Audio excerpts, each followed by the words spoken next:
I'm Cindy Smith, 37, living in a downtown loft with floor-to-ceiling windows, building a consulting business that finally lets me breathe.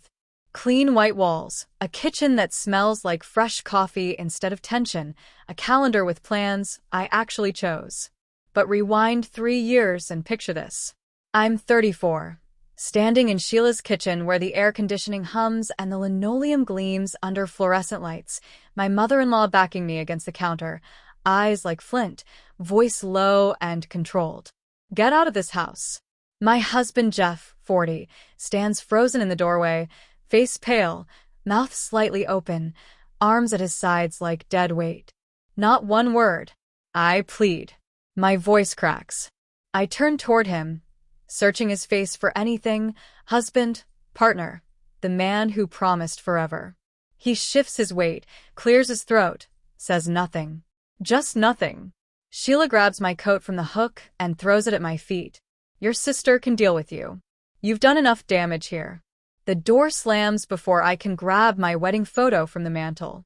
I'm in my car, hands shaking so hard I can barely grip the steering wheel, pulling out of that driveway for the last time while Grace's voice on speakerphone says, just drive here, just come home.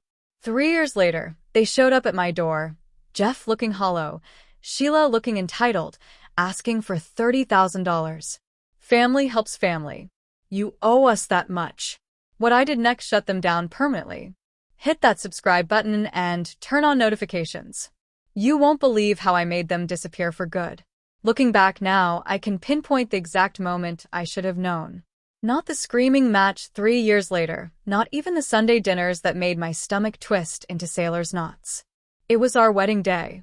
Sheila wore white. Not ivory, not champagne, not even that safe cream color mothers of the groom are supposed to choose. Actual wedding white, a fitted sheath dress that photographed like snow, and when I gently mentioned it to Jeff during our first dance, his smile faltered for half a second before he whispered, "She just wants to feel included, babe," and I swallowed the bitter taste rising in my throat because we were married now, and this was supposed to be the happiest day of my life. The pattern started small. Sheila had a key to our apartment before we'd even finished unpacking. She'd let herself in on Tuesday mornings when Jeff was at work, stand in our kitchen rearranging my spice rack alphabetically, shaking her head at my cream-colored dish towels. "These won't last, honey. You need darker ones. Stains show." Then she'd open my fridge, peer inside like a health inspector, cluck her tongue at the yogurt expiration dates. I tried to laugh it off. I tried to smile. I tried buying darker towels and throwing out yogurt 2 days early. Jeff never saw it. Or maybe he did, and just pretended not to. When I'd mentioned Sheila stopped by again, he'd nod absently, eyes on his phone, mumble something about how nice it was that his mom cared. When I suggested maybe we should ask her to call first, he'd look at me like I'd suggested we burn down her house. "She's just trying to help, Cindy. Why do you always have to make things difficult?" So, I stopped making things difficult. I started cooking Sheila's recipes, the ones she'd text me with little notes like Jeff's favorite or the way he likes it. I repainted our bedroom the shade of blue she suggested at dinner, even though I'd loved the soft gray. I wore my hair down more often because she'd mentioned once, twice, 17 times that Jeff always preferred long hair on women. I smiled through her comments about my posture, my portion sizes, my career that kept me away from home too much. I turned myself inside out trying to fit the shape she'd carved out for me, and Jeff watched it happen from the corner of the room, silent as stone, nodding along like she was reciting scripture instead of slowly erasing me one criticism at a time. The eggshells got thinner. The cracks got wider. And I just kept walking. Every Sunday, at 5:30 sharp, we'd pull into Sheila's driveway. Not 5:45, not even 5:35, because Sheila ran her household like a military operation and lateness was disrespect. Jeff would kill the engine and sit there for a moment, hands still gripping the steering wheel, exhaling like a man preparing for surgery. I'd check my reflection in the visor mirror one last time. Hair, lipstick, the conservative blouse Sheila once called appropriate. Then we'd walk up that brick path to her front door, painted the exact shade of burgundy she'd been repainting every 3 years since 1987. The smell hit first. Pot roast, Always pot roast, simmering in that ancient crock-pot she'd received as a wedding gift and treated like a family heirloom. Sheila would open the door wearing an apron that said "World's Best Mom," her smile sharp as kitchen shears. "Cindy, sweetheart, come in, come in." Then her eyes would travel down my body like a scanner at airport security, pausing at my waist, my hips, lingering just long enough to make her next comment land like a slap wrapped in silk. "Are you gaining weight, dear? That blouse is looking a bit snug." I'd force a laugh, tug at the fabric, mumble something about the dryer shrinking clothes, while Jeff would already be halfway to the living room, suddenly fascinated by whatever game was on TV. Dinner was a performance I'd perfected. I'd compliment the roast, too dry, the potatoes undersalted, the green beans canned.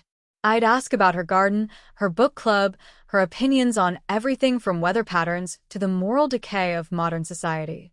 And Sheila would hold court from the head of the table, Jeff on her right, me on her left like some subordinate courtier, delivering her observations with the authority of a judge handing down sentences.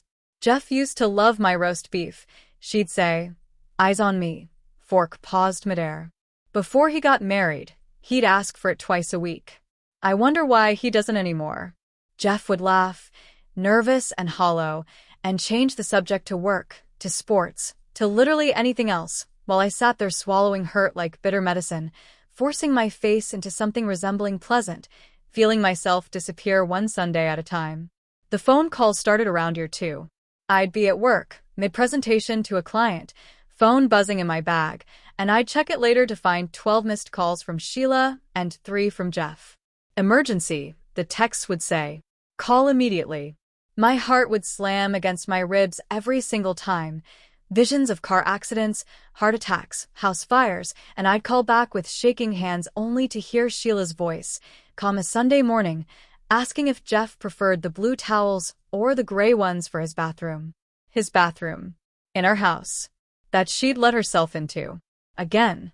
I'd come home to find her rearranging our living room furniture, Jeff helping her push the couch against the opposite wall because it catches the light better this way, don't you think? I'd stand in the doorway holding grocery bags, watching my husband take orders from his mother in our home, and when I'd finally speak, my voice barely above a whisper, I'd ask if maybe we could have discussed this first. Sheila would smile that smile, the one that never reached her eyes, and pat my arm like I was a confused child. "Oh, honey, I'm just trying to help." This place was looking so cluttered. The breaking point should have been the spare key.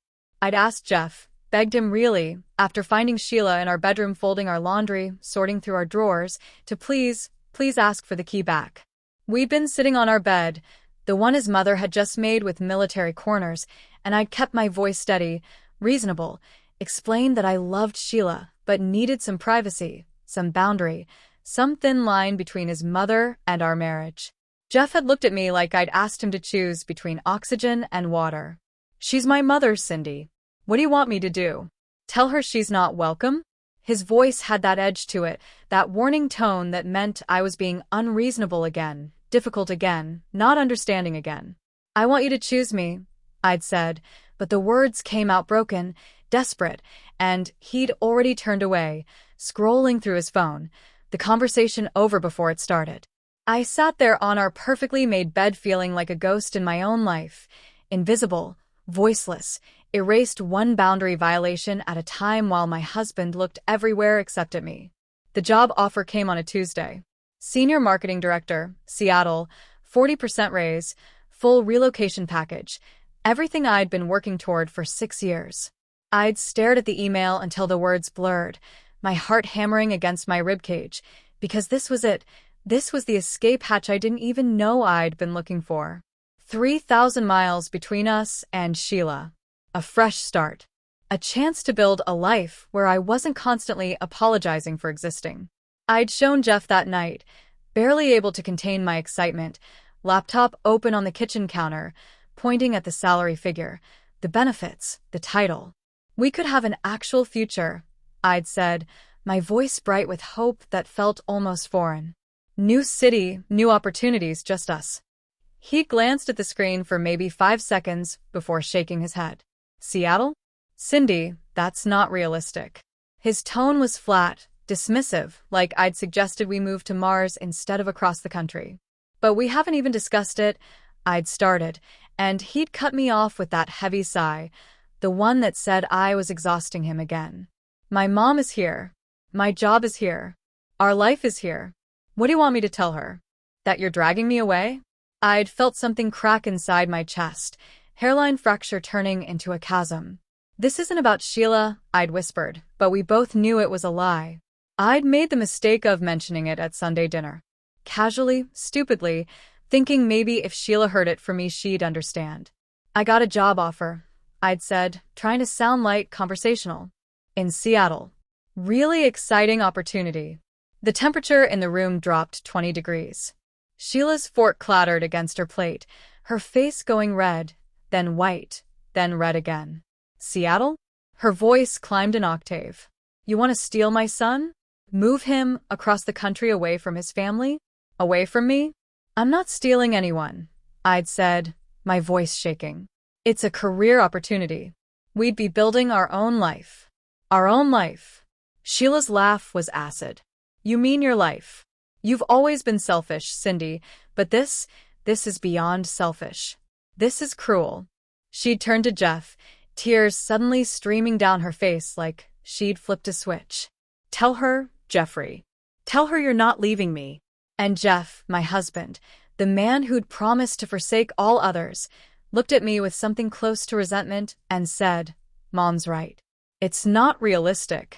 I'd sat there feeling the walls close in, watching Sheila sob into her napkin while Jeff patted her hand, and I'd finally understood with crystal clarity that I'd never been his wife. I'd been the other woman in his marriage to his mother. And I was never, ever going to win. 2 weeks later, Sheila threw her annual family barbecue. Jeff's aunt and uncle, his cousins, neighbors she'd known since the Reagan administration, all crowded into her backyard with its manicured hedges and hostile hospitality. I'd worn a yellow sundress, something cheerful, armor against the dread pooling in my stomach. I'd helped set out potato salad and paper plates, smiled through small talk, pretended I didn't notice Sheila watching me like a hawk circling prey. It started over nothing. Everything always started over nothing. I'd been laughing with Jeff's cousin Sarah about a movie we'd both seen when Sheila appeared beside us, her smile tight as a wire. Cindy, could you help me in the kitchen? Not a request. Never a request. I'd followed her inside where the air conditioning hummed and the linoleum gleamed under fluorescent lights, and she turned on me with eyes like flint. You've been poisoning my son against me. Her voice was low, controlled, more terrifying than screaming. This Seattle nonsense, making him think he needs to choose between us. I haven't poisoned anyone, I'd said, my hands trembling. I got a job offer. That's all.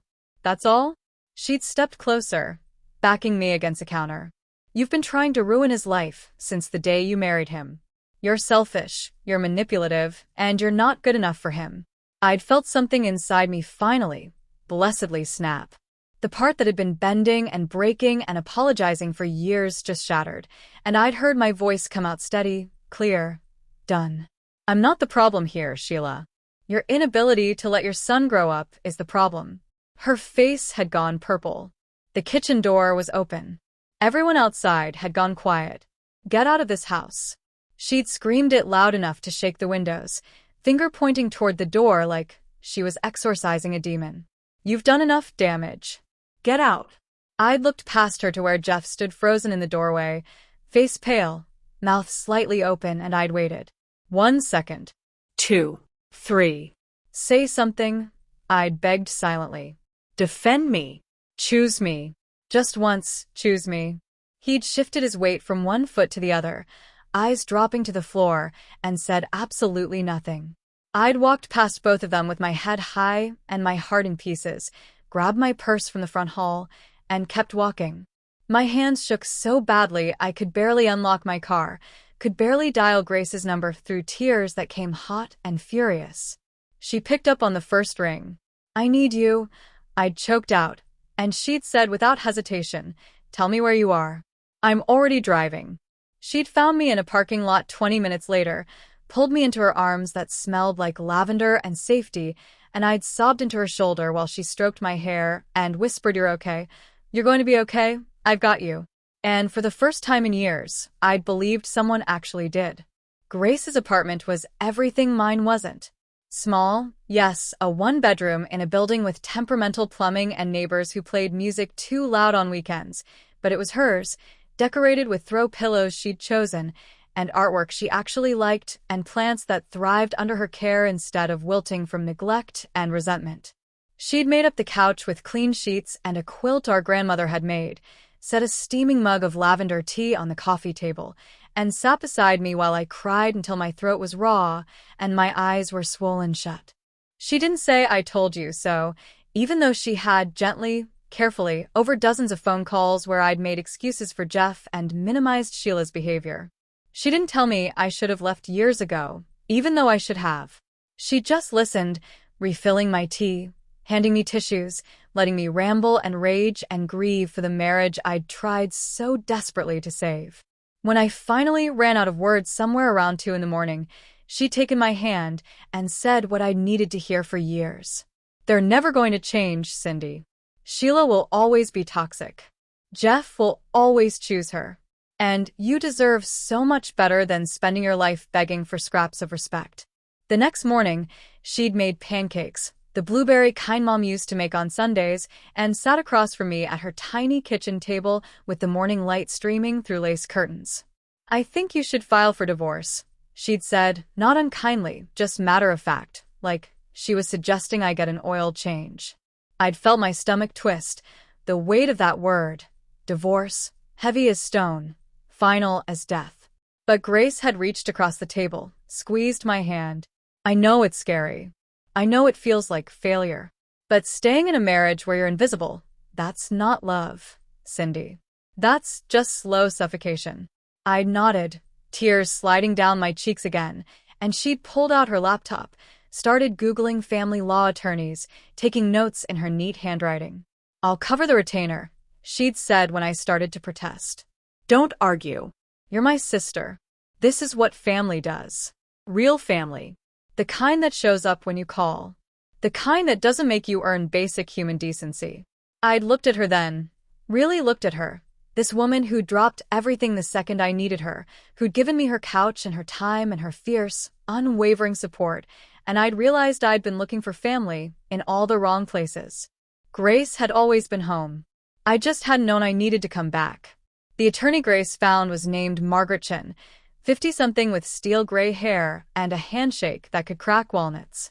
She'd sat across from me in her office with its wall of law books and family photos, listened to my story without interrupting, then looked me dead in the eye and said, "We're going to get you everything you're entitled to, and your husband is going to regret treating you like a doormat." Something in my chest had loosened at those words, like I'd been holding my breath for years and finally remembered how to exhale. The divorce papers were filed on a Wednesday. Jeff had called 17 times that day, texting things like "We can work this out," and "Mom says you're being irrational," and I'd blocked his number on Margaret's advice, let her handle the communication through his attorney.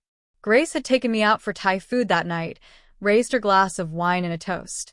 "To new beginnings," she'd said, and I'd clinked my glass against hers, feeling something like hope flicker to life in my chest. Margaret fought like a gladiator. Jeff wanted to keep the house we'd bought together, claimed he'd put in more for the down payment, conveniently forgetting the inheritance money I'd contributed for my grandmother's estate. Margaret had bank statements, receipts, emails, a paper trail that proved I'd paid for half of everything while Jeff had been funneling money to Sheila for her quote home improvements unquote. When the settlement came through 6 months later, I walked away with my fair share, enough to put a down payment on my own place and still have savings left over. But the money wasn't the real victory. The real victory was the therapy sessions I'd started attending twice a week, sitting in Dr. Patel's calm office with its soft lighting and tissue boxes, finally saying out loud all the things I'd swallowed for years. The real victory was reconnecting with my college friend Maya, who I'd slowly ghosted because Sheila had called her a bad influence. We'd met for coffee and I'd apologized and she'd hugged me hard and said, "I'm just glad you're back." The real victory was accepting that job offer, not Seattle but Denver. Good salary, great benefits, a city where nobody knew me as Jeff's wife or Sheila's disappointing daughter-in-law. I'd found an apartment with exposed brick and big windows, spent weekends at farmers markets buying plants I'd actually keep alive, painting my walls colors I chose, cooking recipes I wanted to try. Grace visited once a month, sleeping in my actual guest bedroom, and we'd stay up late drinking wine and laughing about nothing and everything. And slowly, week by week, therapy session by therapy session, I'd started recognizing the woman in the mirror again. She looked like me, but stronger. Less apologetic. More whole. She looked like someone who'd survived a war and come out the other side knowing exactly what she was worth. She looked like Cindy. Just Cindy. And that was more than enough. 3 years passed like that. 3 years of building a life that was entirely mine, climbing the ladder at work, making friends who actually liked me, dating occasionally but never urgently, learning what it felt like to wake up without dread sitting on my chest like a boulder. I'd just gotten home from a Saturday morning yoga class, still in my leggings and feeling pleasantly stretched and calm, when the knock came. Not the polite tap of a neighbor or a delivery person. 3 hard raps that sounded like a demand. I'd opened the door, and there they were. Jeff and Sheila, standing on my doorstep like they had any right to be there, like 3 years and a divorce decree hadn't happened, like I was still that desperate woman begging for scraps of belonging. Jeff looked terrible, I'll give him that. Thinner, grayer, with lines around his mouth that hadn't been there before. But Sheila looked exactly the same, spine straight, chin up, lips pressed into that thin line of perpetual disapproval, wearing a cardigan that probably cost more than my monthly car payment. Cindy, Jeff had said, his voice uncertain, and I'd felt absolutely nothing. No anger, no hurt, no residual longing. Just a cool, detached curiosity about what could possibly have brought them to my door. We need to talk to you, Sheila had said, not asked, and I'd almost laughed at the audacity, the sheer unearned confidence that I'd just let them in. I'd stepped back, held the door open, watched them enter my space with their judgmental eyes already cataloging my choices, the artwork they wouldn't have chosen, the furniture that didn't match their taste, the life I'd built without their permission or input. We sat in my living room, them on my couch, me in the armchair I'd found at an estate sale and reupholstered myself, and I'd waited, saying nothing, giving them nothing.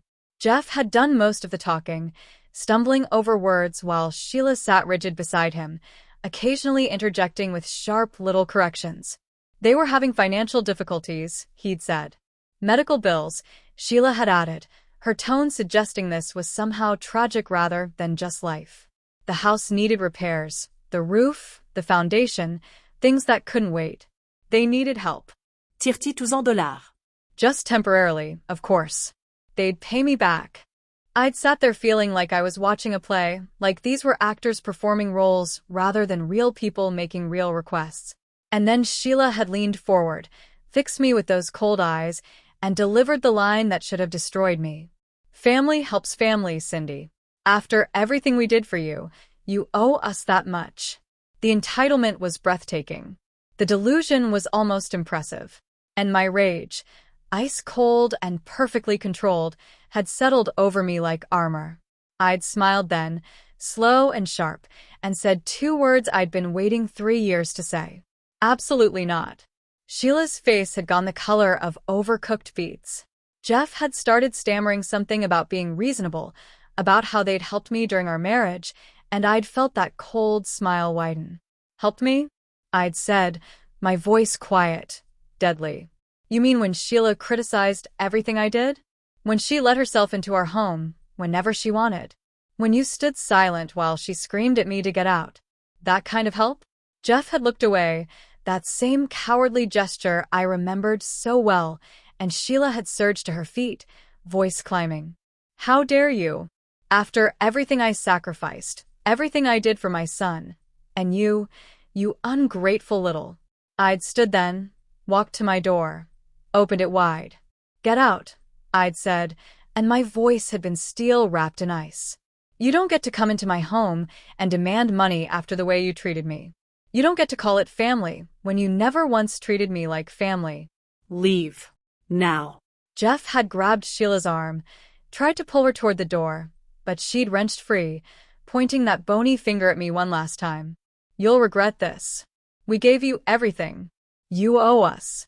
I'd held her gaze, unmoved, unafraid. "I owe you nothing. Goodbye, Sheila."